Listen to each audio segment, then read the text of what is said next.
Hello everyone. तो कैसे हो मैन सिटी को चाहने वालों। तो जैसा मैंने आपको अपनी पिछली वीडियोस में बताया था कि टिजानी रियंडर्स अपनी फर्स्ट साइनिंग होगी in this summer transfer window. और भाई फैब्रिजियो ने कंफर्म कर दिया है और बोल दिया है हियर वी गो टू टिजानी रियंडर्स। तो भाई अपनी इस ट्रांसफर विंडो की पहली साइनिंग डन हो चुकी है। हमने भाई टिजानी रियंडर्स को साइन कर लिया है फ्रॉम एसी मिलान।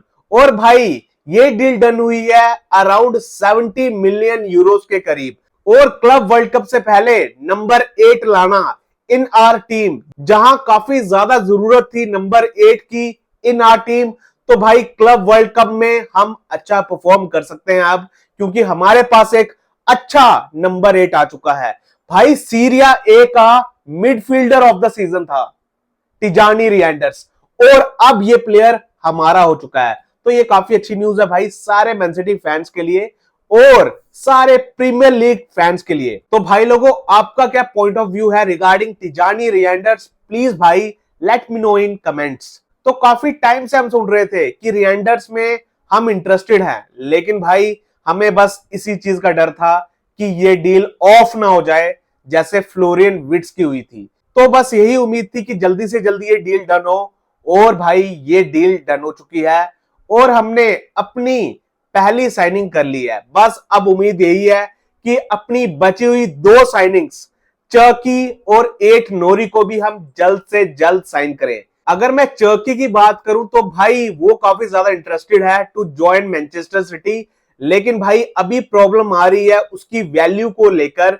लियोन की बात करूं तो वो अड़ चुके हैं कि उनको 30 मिलियन प्लस यूरोस ही चाहिए फॉर चर्की, और प्राइस कट करने के लिए रेडी नहीं हो रहे क्योंकि चर्की का सिर्फ 1 साल का कॉन्ट्रैक्ट बचा हुआ है। इसीलिए भाई मैन सिटी चाहती है कि थोड़ा कट कर दे प्राइस, लेकिन भाई लियोन टच से मस नहीं हो रही। तो मैं होप करूंगा कि मैन सिटी जल्द से जल्द भाई इस डील को भी डन करे और चर्की को हमारी second signing off the season बनाए।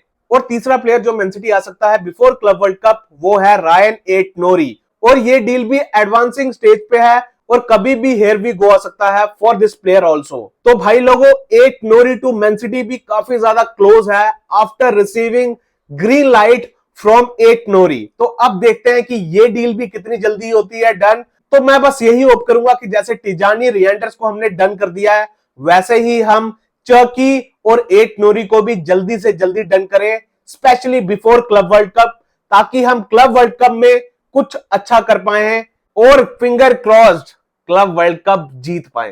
तो भाई लोगों, अब बात करते हैं उन प्लेयर्स की जो मैन सिटी छोड़ के जा रहे हैं या जा सकते हैं। तो भाई लोगों, सबसे पहले उस प्लेयर की बात करते हैं जो मैन सिटी छोड़ के जा रहा है। तो मैं बात कर रहा हूं अपने गोलकीपर स्कॉट कार्सन की। तो भाई Carson is set to leave Manchester City after 6 years. Although इस प्लेयर ने सिर्फ 2 मैचेस खेले हैं इन 6 इयर्स, लेकिन भाई स्कॉट कार्सन भी अपने क्लब का हीरो है, बिकॉज वो हमारे क्लब में रहा 6 सालों तक, नोइंग कि वो थर्ड चॉइस गोलकीपर है, और सिर्फ 2 गेम्स खेली उसने पूरे 6 साल के करियर में इन मैनचेस्टर सिटी। और स्कॉट कार्सन को हमने होम ग्रोन ऑप्शन की वजह से भी रखा हुआ था इन मैनचेस्टर सिटी। तो हम कार्सन का कॉन्ट्रैक्ट रिन्यू नहीं कर रहे और कार्सन छोड़ के जा रहा है Manchester City after long 6 years. और भाई लोगों, अगला प्लेयर जो मैन सिटी छोड़ के जा सकता है वो है क्लाउडियो इचिवेरी।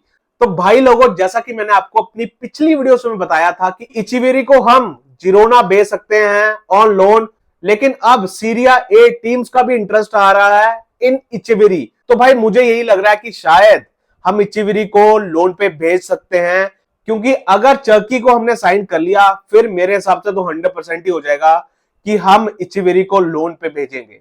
टू बी ऑनेस्ट, मैं क्लाउडियो इचिवेरी को मैनचेस्टर सिटी में ही देखना चाहता हूं, लेकिन अब देखते हैं कि इचिवेरी मैन सिटी रुकता है या मैन सिटी उसको लोन पे भेजती है किसी और क्लब में। अगला प्लेयर जो मैन सिटी छोड़ के जा सकता है वो है जैक ग्रिलिश। जैसा कि मैंने आपको पहले बताया था कि जैक ग्रिलिश में इंटरेस्टेड है न्यूकासल, तो भाई अब जैक ग्रिलिश में इंटरेस्ट आ रहा है टॉटनम का, और मैन सिटी ओपन है टू सेल ग्रिलिश अगर हमें वैल्यू मिलती है जो क्लब ने डिसाइड की है। अगर मैन सिटी को 38 टू 43 मिलियन पाउंड्स मिल जाते हैं ग्रिलिश के लिए और ग्रिलिश रेडी हो जाता है टू ज्वाइन टॉटनम, तो मैन सिटी टॉटनहम को बेच सकती है ग्रिलिश। अब देखते हैं कि जैक ग्रिलिश कौन सी टीम ज्वाइन करता है। मेरे हिसाब से भाई जैक ग्रिलिश का भी सफर खत्म हो चुका है विद मैनचेस्टर सिटी। तो भाई लोगों, as a Man City fan मैं बस इतना कहूंगा, ऑल्दो ग्रिलिश ने अपना पोटेंशियल रीच नहीं किया इन आर क्लब, लेकिन भाई फिर भी ग्रिलिश ने काफी कुछ दिया है अपने क्लब को। ट्रेबल विनिंग सीजन में ग्रिलिश का काफी इंपॉर्टेंट रोल था, जो हम मैन सिटी फैंस कभी नहीं भूल सकते। तो हम बस ग्रिलिश के लिए अच्छा चाहते हैं, बस यही चाहते हैं कि ग्रिलिश को रेगुलर गेम टाइम मिले। मेरे हिसाब से मैन सिटी में अगर वो रहा तो उसको गेम टाइम नहीं मिलेगा।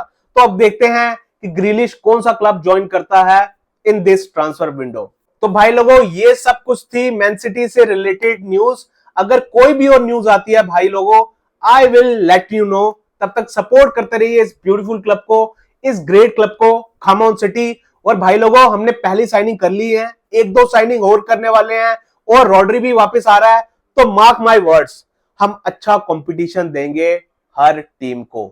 Mark my words. Bye bye.